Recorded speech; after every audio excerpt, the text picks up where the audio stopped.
virtue, inordinate desire tadi. Ya. Ini recording ya. Saya okein dulu. Oke. Yang kedua adalah isu dari ketamakan atau hedonis ini mendorong manusia dalam false obedience, ketaatan yang salah. Jadi tamak atau hedon itu mendorong manusia untuk taat kepada keinginan nafsunya.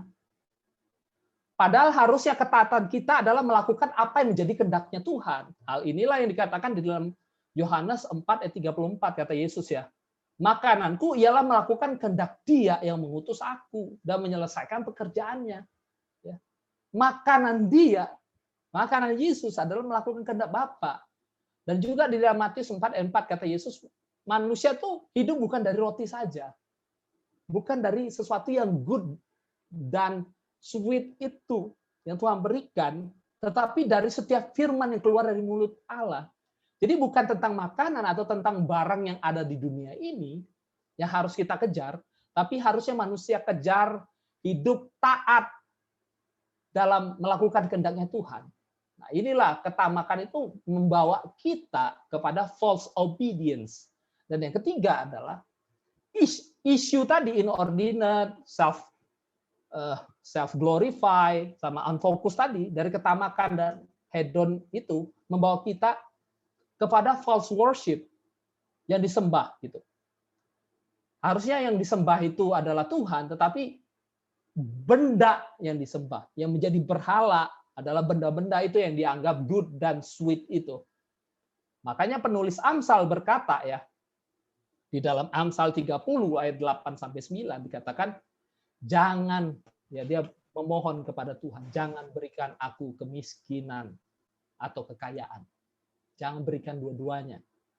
Biarkanlah aku menikmati makanan yang menjadi bagianku, supaya kalau aku kenyang, aku tidak menyangkalmu dan berkata siapa Tuhan itu. Atau kalau aku miskin, aku mencuri dan mencemarkan nama Allahku. Nah, teman-teman, ini menarik sekali ayat ini ya. Jadi karena Amsal itu menunjukkan ada dua realitas. Yang pertama ya, realitas pertama ya. Ada orang kaya yang tamak, hedon, bisa mempertuhankan dirinya ataupun kekayaannya, sehingga ketika dia berlimpah, dia tidak butuh Tuhan dengan bertanya siapa Tuhan itu.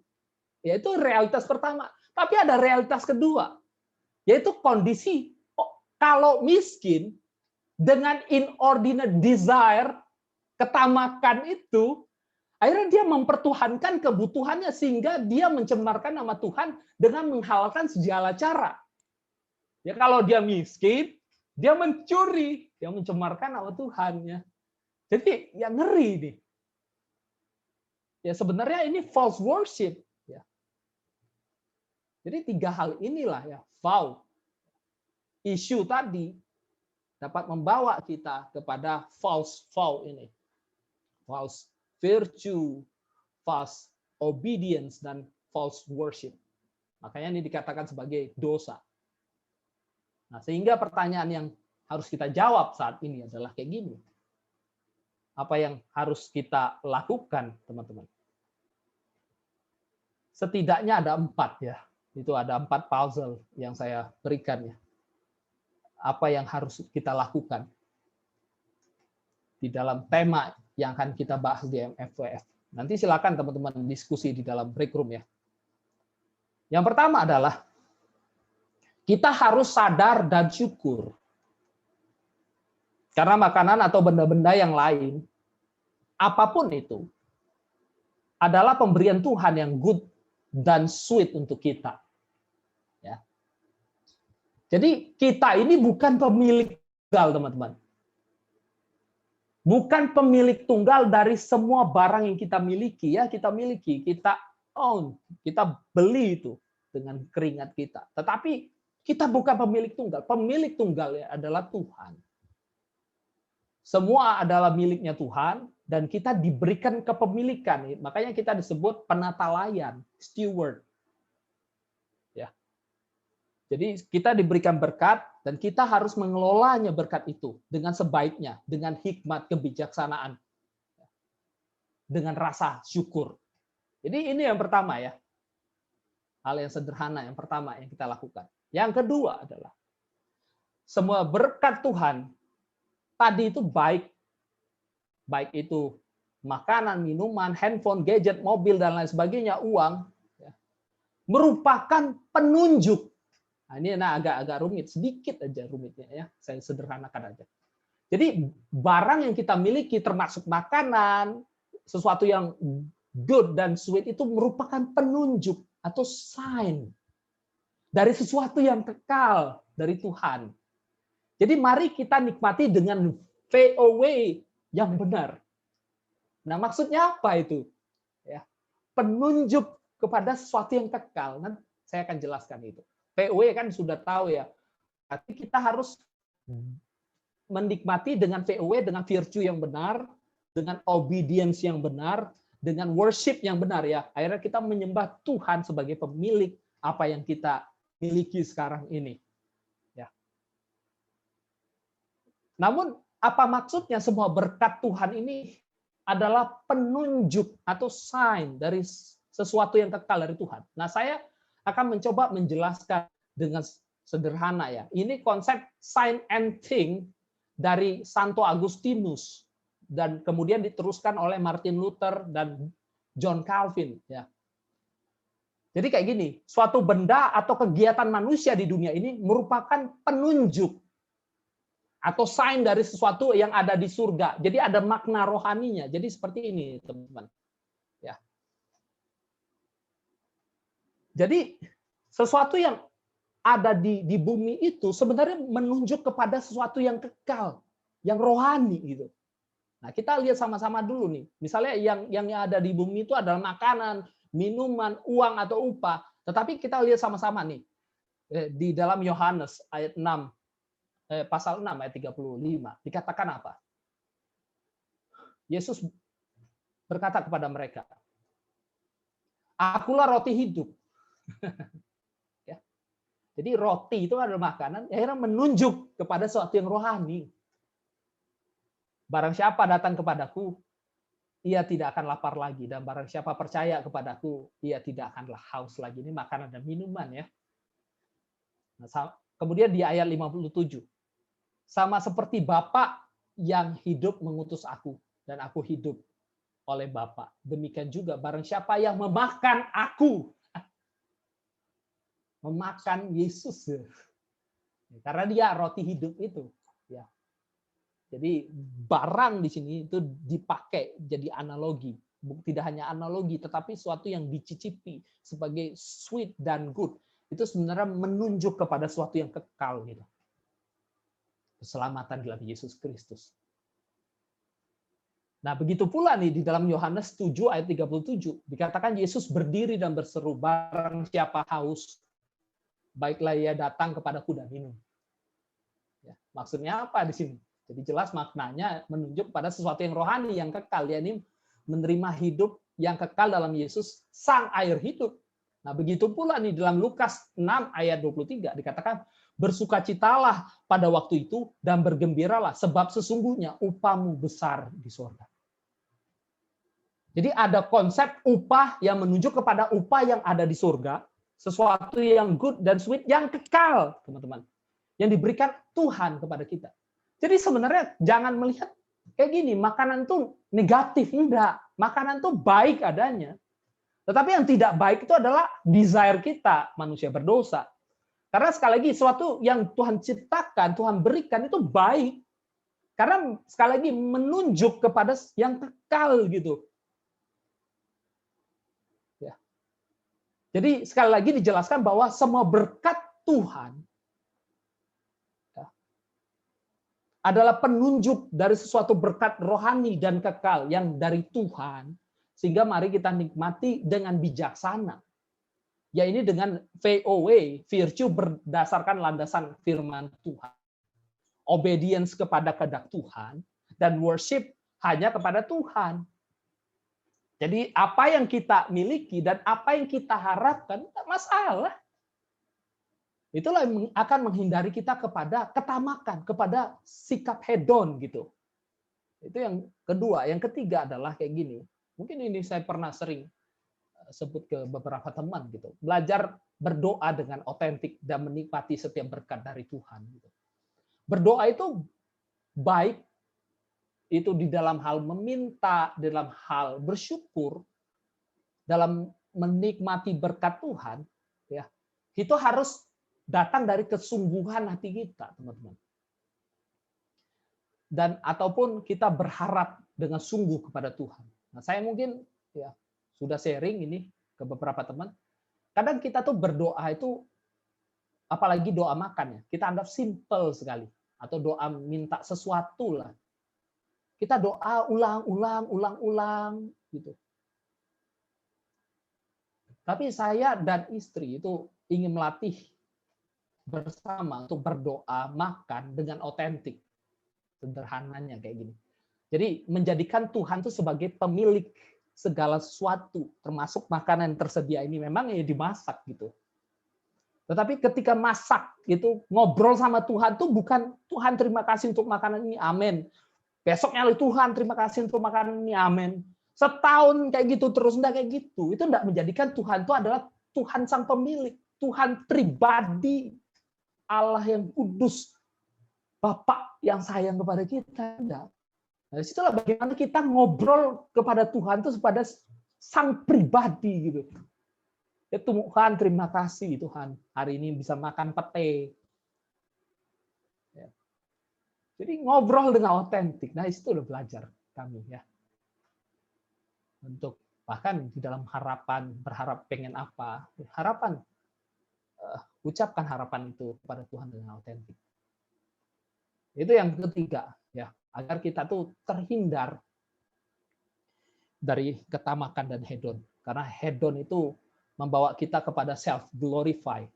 Tetapi ketika kita berdoa dengan otentik ini untuk mengingatkan kita bahwa bukan milik kita kok, ini miliknya Tuhan. Makanya kita bersyukur terus. Ya. Dan yang terakhir ya, belajar PPKM. Pelan-pelan kita miskin. Nah, ini tema yang baik ya dari para pengurus ya. Pelan-pelan kita miskin. Belajar untuk pelan-pelan kita miskin. Karena hidup kita bukan milik kita, tetapi Kristus. Nah, sederhananya kayak gini. Kita lihat di dalam Galatia 2:20. Namun aku hidup, tetapi bukan lagi aku yang hidup, melainkan Kristus yang hidup di dalam aku. Dan hidup yang kuhidupi sekarang di dalam daging. Ya, realitas di dalam daging, ada inordinate desire di sana. Ada sikap self glorify, ingin memuliakan diri, adalah hidup oleh iman dalam anak Allah yang telah mengasihi aku, yang menyerahkan dirinya untuk aku. Jadi ketika kita hidup menyadari hidup kita bukan soal kita lagi, tetapi soal Kristus, maka kita akan hidup PPKM. Pelan-pelan kita miskin. Kita semakin kecil, Yesus semakin besar. Kita mau hidup serupa Kristus yang mengorbankan diri karena mengasihi umatnya. Yesus datang ke dunia bukan untuk dilayani, melainkan untuk melayani. Ya itulah PPKM. Kita hidup serupa Kristus yang datang bukan untuk dilayani, tetapi untuk melayani. Hidup menolong sesama, menolong orang miskin, menolong marginal. Ya kan, lihatlah kehidupan Yesus. Yesus itu datang bukan untuk hidup mengejar kelimpahan. Nah, sinilah menarik sekali ya ayat tadi ya di dalam Galatia 2:20 ini. Ya. Dikatakan, dan hidupku yang kuhidupi sekarang di dalam daging. Ya. Di dalam daging itu sesuatu yang kelihatan itu menunjuk kepada hidup oleh iman, sign. Ya. Sekali lagi ini berjalan nih satu perspektif ya. Hidup di dalam daging. Makanya kita tuh harus hidup benar-benar ya. Karena tubuh ini menunjuk kepada hidup dalam iman, dalam anak Allah yang telah mengasihi kita, yang menyerahkan dirinya untuk diri kita. Maka dari itu, poin yang keempat adalah, yuk kita sama-sama belajar PPKM. Pelan-pelan kita miskin. Nah, ketika kita pelan-pelan miskin tadi, di sini bukan miskin di dalam arti fisik sesungguhnya ya, jadi miskin aja. Mungkin ada, bukan panggilan kita, ada yang seperti itu, Mother Teresa melakukan itu. Tapi kita enggak kayak gitu, enggak masalah gitu. Itu bukan panggilan kita. Panggilan kita adalah pelan-pelan kita miskin. Ya, seperti berbahagialah orang miskin di hadapan Allah. Ya. Akhirnya kita menyadari diri kita tuh rapuh, kita butuh Tuhan, bukan diri kita penentu hidup kita, tetapi Tuhan. Ya. Nah, pertanyaan terakhir buat kita saat ini adalah, apakah di masa PPKM di Indonesia ya, PPKM benar ya, apakah pada saat ini di dalam PPKM Indonesia kita ini akan atau telah PPKM pelan-pelan kita miskin? Ya. Sekali lagi bukan miskin dalam artian di dalam dunia ini, tetapi dalam artian rohani. Ya. Miskin di hadapan Allah, hidup semakin serupa Kristus. Apakah kita hidup di dalam masa pandemi ini, kita menjadi orang yang murah hati? Nah, itu yang PPKM, pelan-pelan miskin nih. Dalam menolong orang, dalam memperhatikan orang, atau malah kita di dalam PPKM di Indonesia ini, kita menjadi orang yang terus mengisi inordinate desire kita. Hidup untuk menyenangkan diri kita. Kita scroll Tokped, scroll Shopee, terus dapat harga yang sangat murah, kita klik, kita beli. Tetapi tetangga sebelah kita atau orang kita kenal butuhkan perhatian kita, bantuan kita. Kita killing time untuk scroll, kita killing time untuk apa, ini dan itu. Tidak hanya soal makanan, tetapi soal apapun itu. Apakah kita menjadi orang yang pelan-pelan miskin di hadapan Allah dan hidup memuliakan Allah. Jadi inilah 4 hal yang praktis yang dapat kita kerjakan untuk kita hidup memuliakan Tuhan dan terhindar dari ketamakan dan hedon. Dan saya tutup dengan kesimpulan. Kesimpulan yang pertama adalah ketamakan, hedonis ataupun materialis adalah dosa. Karena ISU, inordinate desire, self-glorify, unfocus, karena fokusnya adalah memandang dunia, keinginan yang ditawarkan dunia, keinginan daging, keinginan mata, keangkuhan hidup. Dan yang kedua adalah kita harus sadar dan syukur bahwa setiap makanan berkat adalah pemberian dari Tuhan yang good dan sweet. Dan kita adalah penata layan. Dan kita harus bertanggung jawab dengan apa yang Tuhan berikan. Yang selanjutnya, semua berkat fisik itu menunjuk berkat rohani yang kekal dari Tuhan. Jadi mari nikmati dengan VOW yang benar, dengan virtue yang benar untuk Tuhan. Obedience yang benar untuk melakukan kehendak Tuhan. Dan worship yang benar. Dan belajar untuk berdoa otentik. Ketika kita berdoa mengharapkan sesuatu, jadikan Tuhan kita adalah pemilik segala sesuatu itu. Ketika kita doa makan, belajarlah melihat dan berdoa kepada Tuhan, sang pemilik kehidupan kita. Jadi kita doa itu tidak asal-asalan. Dan yang terakhir, belajar untuk PPKM. Pelan-pelan kita miskin. Untuk kita hidup semakin serupa Kristus. Ya, demikian yang dapat saya sampaikan. Thank you. Oke, terima kasih Bang William. Sungguh pembahasan yang sangat memberkati dan menarik.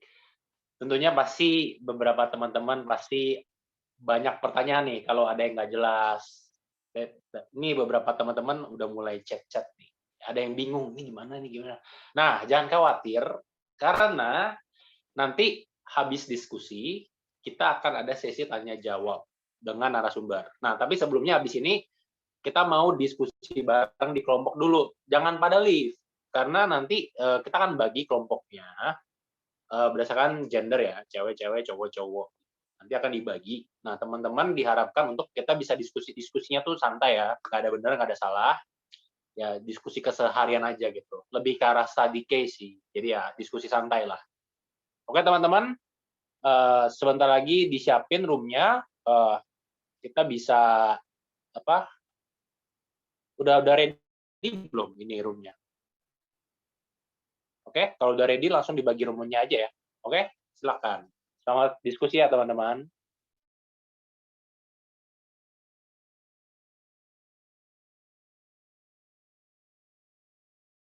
Oke, Dru, ini udah ya. Halo, Lu bisa join ke rumah. Joshua masih belum tuh? Joshua masih... Enggak, Joshua udah. Kok ini Joshua Hiu-nya William Andreas? Oke, Dru, lu bisa pindah nggak coba? Kenapa? Lu bisa pindah nggak coba? Ini record-nya dimatiin dulu aja di skip. Tentang apa yang tadi didiskusikan, atau mungkin ada yang tadi selama sharing dari Bang William itu ada yang kayaknya perlu ditanya lagi deh. Nah, itu feel free buat tanya, boleh raise hand, boleh chat, atau gimana, ini aja diatur, mau raise hand atau chat. Nah, tapi sebelumnya saya ada pertanyaan nih, buat Bang Will. Nah, tadi kan sempat dibahas tuh, bahwa salah satu kunci keberdosaan adalah hasratnya itu tidak terkendali, ya kan? Nah, di-compare dengan virtue, obedience, worship, itu kan 3 poin utama di mana kita nggak boleh salah sehingga jadi berdosa kan. Ya. Nah, tapi kadang kalau misalkan kita nih, ya misalnya contohnya saya nih, saya mau beli mobil gitu, mau beli mobil, kan kebutuhan gitu. Maksudnya sampai seberapa, maksudnya rule-nya itu sampai segimana gitu, bahwa saya tahu bahwa oh ini kayaknya virtue saya salah, oh saya worship-nya salah, oh obedience saya salah, bahkan oh ini hasrat yang nggak terkendali. Nah, maksudnya rule-nya itu seperti apa batasannya gitu, sampai kita bisa mencek bahwa ini kayaknya salah nih. Biasanya kan ada limitasinya gitu, Ya. sampai kita tahu bahwa oh ini salah nih kayaknya. Gitu. Oke, thank you untuk pertanyaannya. Nah, ini poin-poin yang saya bedah ini, saya bantu untuk kita membedah ya. Bedah dari istilahnya sampai sangat tipis gitu, sampai tahu awal-awalnya dari mana gitu. Karena memang dalam obrolan tadi kan diskusi, kan ujungnya pasti merujuk kalau barang itu menjadi idol. Kemudian akhirnya saya bawa awal mulanya tuh dari inordinate desire.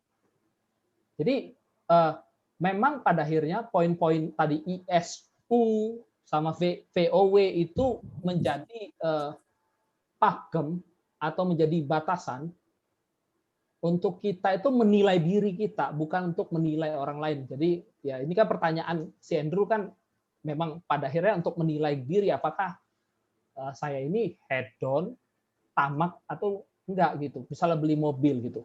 Bagi saya kalau beli mobil satu ya dan dengan awal mulanya itu bukan karena inordinate desire, bagi saya itu oke, that's fine untuk beli. Tapi kan saya kan tadi kasih contoh sangat ekstrim ya sengaja.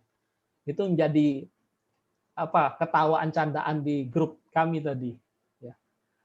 Beli mobil, terus tetangga sebelah miskin, bukan tanyain kamu udah punya mobil belum kan gitu. Tetapi punya 10 mobil, pengen tambah satu lagi, tetapi dia tidak pernah menyisihkan uangnya untuk mengasihi sesama. Jadi inordinate desire itu membawa kita kepada false virtue. Jadi virtue kebajikan atau virtue itu sebagai kebaikan, standarnya sudah terbalik, beda. Standarnya adalah ketika aku punya mobil itu yang terbaik. Virtue-nya bukan lagi melihat firman Tuhan sebagai virtue dari Tuhan untuk kita hidupin, kita taat di sana. Ya, jadi sekali lagi ya, saya membedah ini menjadi lebih sederhana lagi, menjadi lebih awal, yaitu inordinate yang akhirnya kacau, yang berlebihan, yang tidak terkendali. Akhirnya kita beli itu ya berdasarkan untuk diri kita.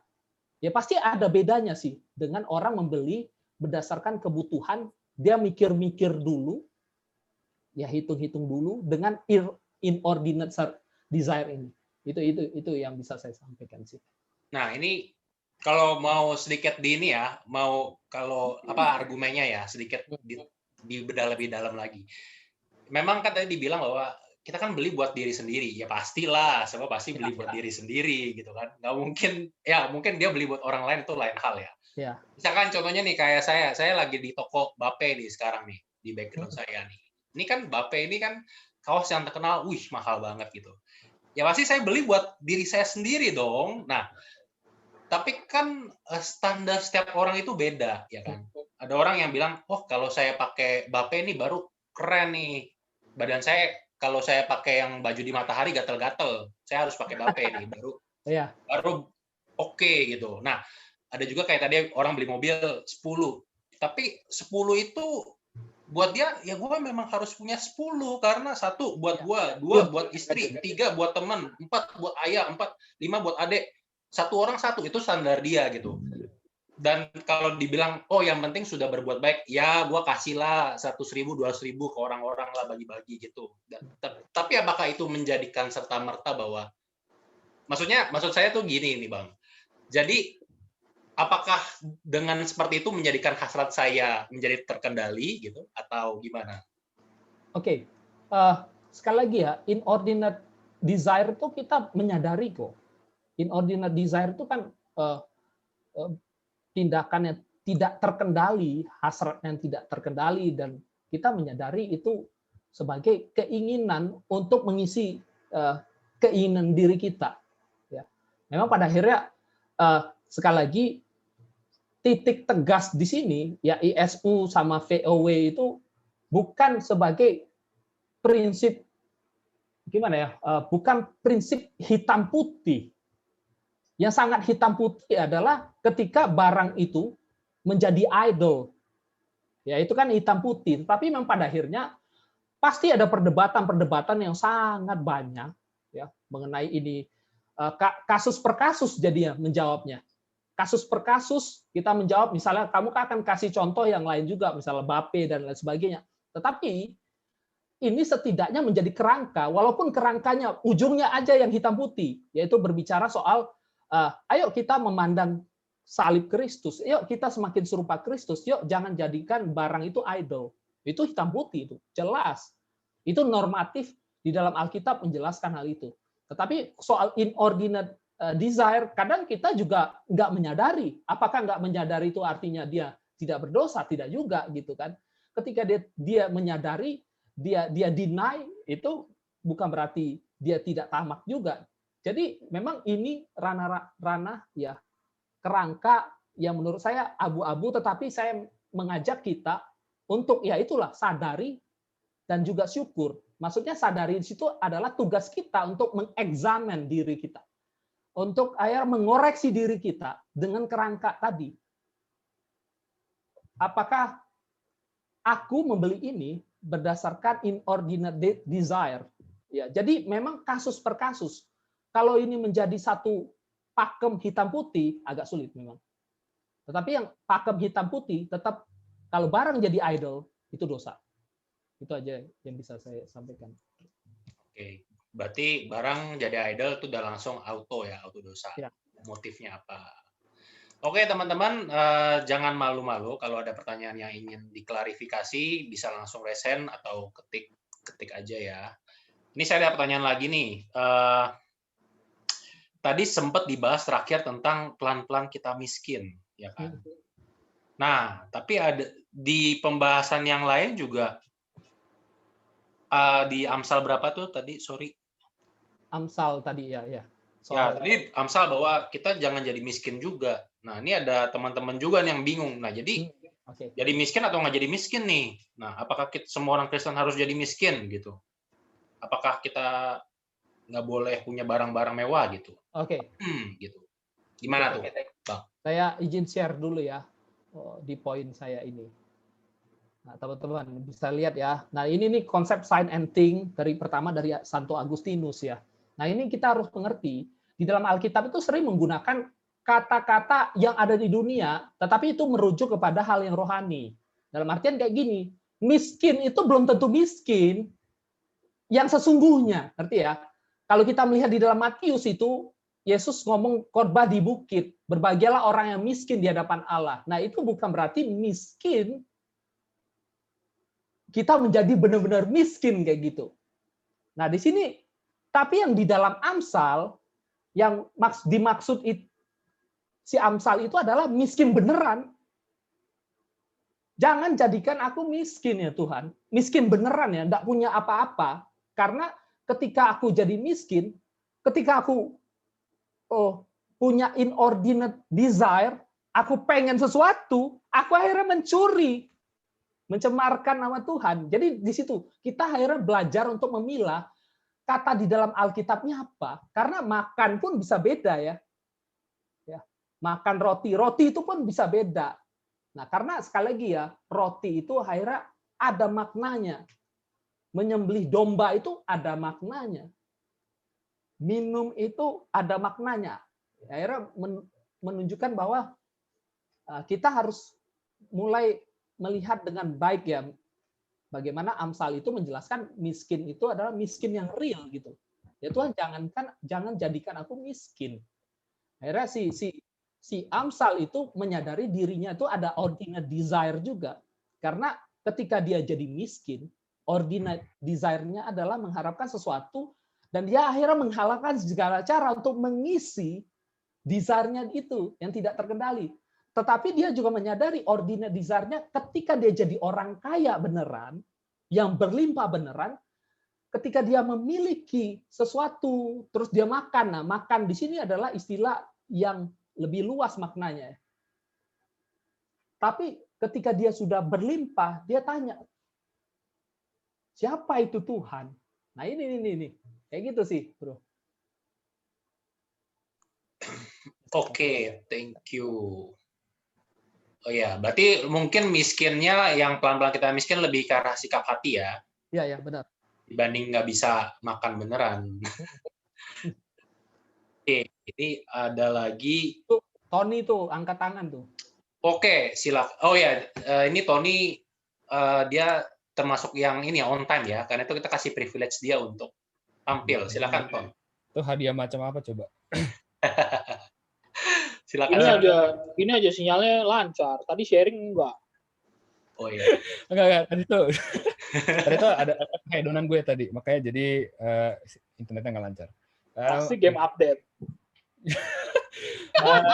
Jadi gini, tadi kan di kelompok gue itu kan sempat bahas tuh, maksudnya ada satu sisi di mana ketika ada tendensi orang-orang itu kecenderungannya adalah ketika kita membeli sesuatu yang sifatnya mungkin yang mahal atau segala sesuatu itu, tapi itu berdasarkan landasan bahwa mereka, maksudnya gue itu layak gitu, maksudnya karena emang wajar dong gitu kan, karena emang gue mampu misalnya, karena emang gaji gue misalnya segini gitu kan, wajar dong kalau misalnya gue beli yang mewah-mewah gitu kan. Nah,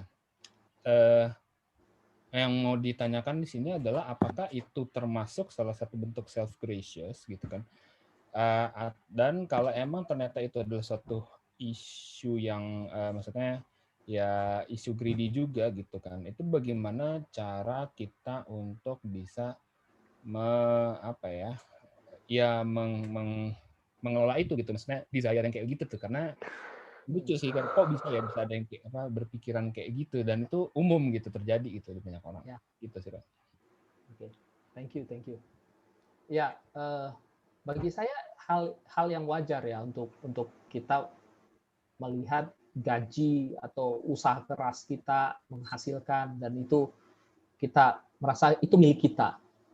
Tetapi memang kita patut untuk melihat secara lebih luas bahwa segala sesuatu yang kita miliki adalah miliknya Tuhan. Kita bukan pemilik tunggal. Ya. Jadi bukan berarti kita tidak punya kepemilikan. Buktinya kita punya kepemilikan apa? Buktinya adalah di dalam salah satu hukum Taurat yang di 10 hukum Taurat itu salah satunya jangan mencuri kan. Jangan mencuri. Kenapa Tuhan berikan hukum itu? Karena Tuhan menghargai kepemilikan masing-masing orang. Tetapi kita bukan pemilik tunggal. Nah, disitulah kita mau belajar kayak gini. Belajar, iya, kita bersyukur untuk segala usaha itu, Nah, disitulah mungkin secara praktisnya adalah kita belajar untuk secara otentik berdoa kepada Tuhan. Jadi belajar untuk mengembalikan kemuliaan itu kepada Tuhan dulu. Sebagai pemilik tunggal, terima kasih Tuhan, kasih gua hikmat, kasih gua kepintaran, kasih gua ini, kasih bos yang baik gitu. Kemudian bagi saya kita memiliki itu ya tidak masalah sih. Mau bagi saya mau kamu mengharapkan gaji 30 juta sebulan, bagi saya itu tidak masalah. Ya. Karena di dalam Alkitab juga menjelaskan bahwa yuk kita gunakan mamon itu ya. Itu kan istilah bersahabat dengan mamon. Walaupun penafsiran akan berbeda ya. Yuk bersahabat dengan mamon gitu. Gunakan mamon itu ya sampai pada akhirnya kamu menyadari bahwa mamon itu tidak ada gunanya bagi kamu. Bagi saya yuk kita gunakan uang, makan itu sebagai good and sweet. Jadi tidak melihat uang itu sebagai sesuatu yang tabu, yang dosa gitu, enggak. Jadi kita mengharapkan uang 30 juta ya untuk apa? Ya udah gunakan gitu. Nah, tapi gunakan dengan VOW yang benar. Dengan virtue yang benar, dengan obedience yang benar, dengan worship yang benar. Ya, kita melihat yang mau kita sembah ya Tuhan, jangan sampai karena uang 30 juta kita nanya siapa Tuhan itu. Ya itu aja sih, Bro. Berarti adalah ya maksudnya terus diingetin bahwa ya kita tuh bukan pemilik tunggal gitu. Maksudnya ketika misalnya ada duit itu tuh ya sebenarnya pada akhirnya itu emang ya dari Tuhan juga, pemberian dari Tuhan, benar gitu kan. Ya. Itu clear enough sih. Thank you ya. Ya, sama-sama. Oke, terima kasih Tony Gunawan. Nah, ada lagi pertanyaan. Jadi mungkin beberapa teman kita tuh mungkin masalah konsumtif dan tidak konsumtif ini sesuatu karena yang tadi Bang William sempat bilang ya, ini sesuatu yang abu-abu gitu. Jadi orang juga sulit gitu untuk mana ya bertanya-tanya gitu. Bahkan ini ada pertanyaan lagi ya. Mungkin dia mau lebih sedikit mencoba lebih jelas gitu ya. Ada saran nggak sih untuk tahu apakah yang kita lakukan itu konsumtif atau tidak? Jadi dia benar-benar pengen tahu deh.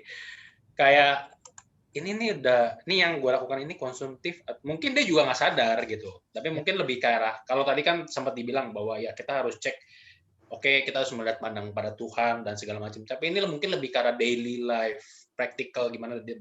Oh tunggu, ketika saya mau beli ini, tunggu, ini konsumtif atau enggak? Jadi dia kayak ada, mungkin lebih ke arah practical gitu kali ya. Jawabannya lebih ke arah practical. Karena ini lebih praktikal ya, saya mencoba menjawab kembali ke landasan paling tipis ya, ke inordinate desire. Nah, disitulah bagaimana kita yuk sama-sama belajar untuk eksamen, memeriksa diri, belajar untuk jujur ya, dengan motivasi kita. Ya, apakah gua ini beli ini berdasarkan kekalapan gua?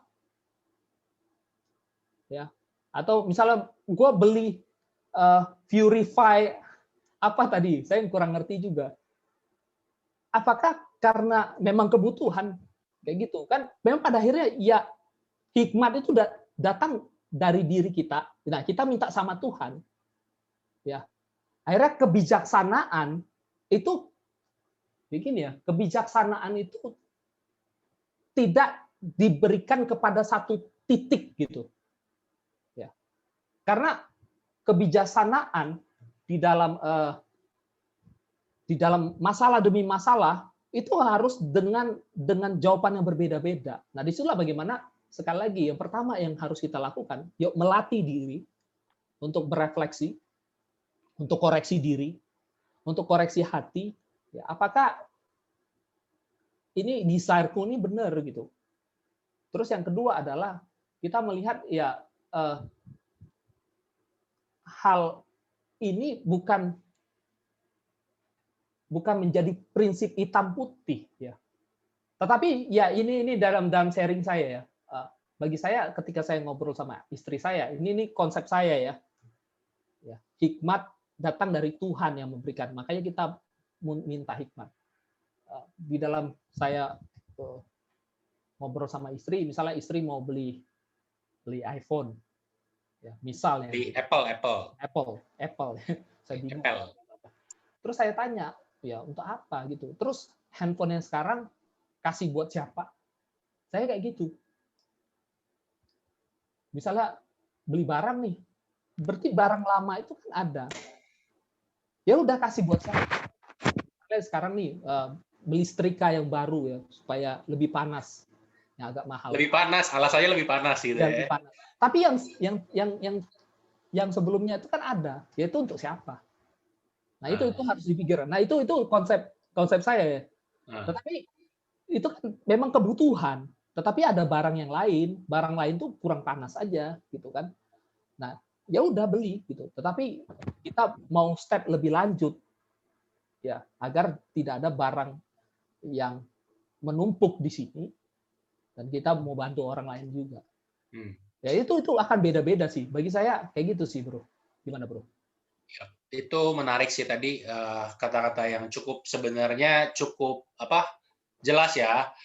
Meminta hikmat dari Tuhan. Nah, masalahnya ini teman-teman, kadang minta hikmat dari Tuhan, kadang-kadang kita tuh bilangnya minta hikmat dari Tuhan, tapi sebenarnya yang jalan hikmat kita. Karena kenapa? Kita sendiri juga malas baca Alkitab, kita malas teduh, terus bilangnya minta hikmat dari Tuhan. Jadi dia kayak doa gitu, terus dia berharap kayak ada suara dari langit. Andrew jangan beli iPhone gitu. Bukan kayak gitu sepertinya ya, hikmat dari Tuhan. Kayaknya bukan kayak gitu. Jadi ya sebenarnya kalau saya tadi mau tambahin, mungkin hikmat dari Tuhan itu maksudnya ya kita harus belajar firman juga gitu. Jangan lupa belajar firman. Jangan mengandalkan suara hati, kan? Lebih tepatnya jangan mengandalkan suara hati. Gitu kali ya, Bang ya. Nah, menarik nih. Jadi belajar untuk refleksi diri, belajar dari firman Tuhan, dan belajar bertanya ke orang lain. Kadang kita juga punya blind spot ya. Dari sisi kebutuhan, kita tanya ke pasangan kita tanya kepada orang tua kita, atau kita tanya kepada teman-teman kita, apakah ini oke gitu. Betul. Tapi ada pertanyaan nanti, kenapa ribet amat sih jadi orang Kristen? Bagi saya ya disitulah kita mau bertumbuh ya, untuk lebih baik lagi di dalam memuliakan Tuhan. Gitu sih. Oke. Itu tips, kayaknya tips yang praktikal ya, cukup praktikal ya. Jadi kita memang harus tanya, refleksi, jujur, ya belajar dari firman Tuhan ya, dan tanya pendapat orang lain gitu kan. Mungkin mereka bisa melihat sesuatu yang kita nggak lihat. Itu menarik. Oke, sepertinya sudah tidak ada pertanyaan lagi. Waktu kita juga sudah habis. Minta Bang William untuk kasih closing statement. Silahkan. Dan habis itu doa tutup sekalian, Bang. Thank you.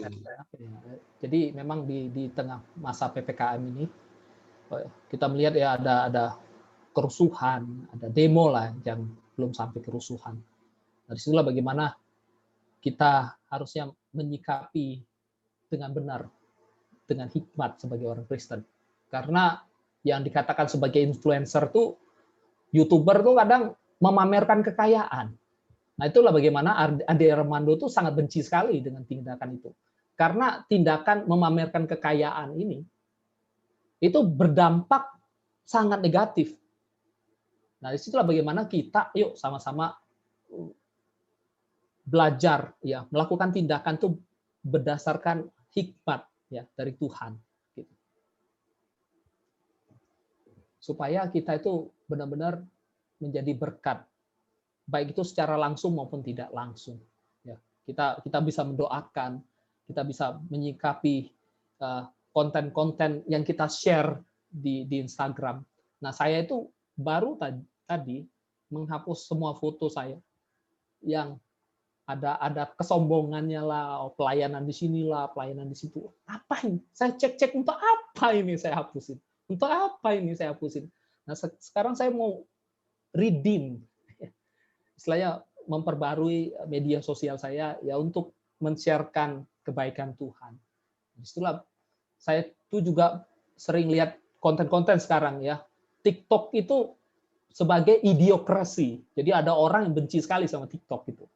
Karena banyak konten-konten yang sebenarnya tidak mendidik gitu. Nah, bagaimana kita dengan media sosial kita boleh menjadi berkat dengan menunjukkan bahwa kita itu adalah pengikut Tuhan.